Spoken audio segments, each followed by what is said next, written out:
आजिर video रे आमे ओडिशार दुईटी रहस्यमय और ऐतिहासिक बेलाभूमि विषय कथा हवा। ओडिशा रे एमिति समुद्रकूल विषय जानिबा आमे जानिचंती किंतु तार रहस्य आउ ता इतिहास आमको आश्चर्य करे।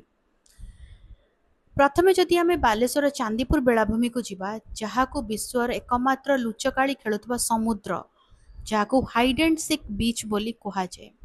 एठारे समुद्रर पानी जुआर भटा समय दिन को दुई थर प्राय 5 किलोमीटर पछकू चली जाए और पुणी निज स्थान को फेरी आसे।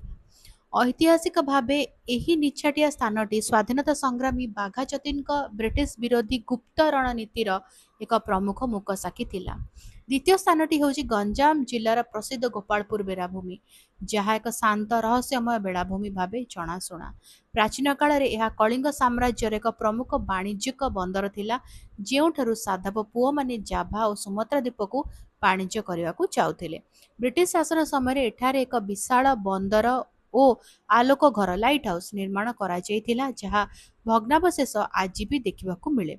द्वितीय विश्वयुद्ध समय सैन्य एवं सामग्री परिवहन पर गोपालपुर बंदर एक गुप्त एवं गुरुत्वपूर्ण केन्द्र पालटी थिला। तेणु ओडिशा रे दुईटी बेलाभूमि केवल प्राकृतिक सौंदर्य निये भरम आम वीरत्वपूर्ण इतिहास एक मूल्यवान पृष्ठा। वीडियो केमती लगिला मते कमेंट करके जणाइबो। जदि भल लागिला ताले टिके लाइक कर दबो, वीडियो को सहित शेयर करो, चैनल को सब्सक्राइब करी बेल आइकन प्रेस करी ऑल नोटिफिकेशन को ऑन रखिता। ताले रोची देखा आगामी वीडियो रे। नमस्कार।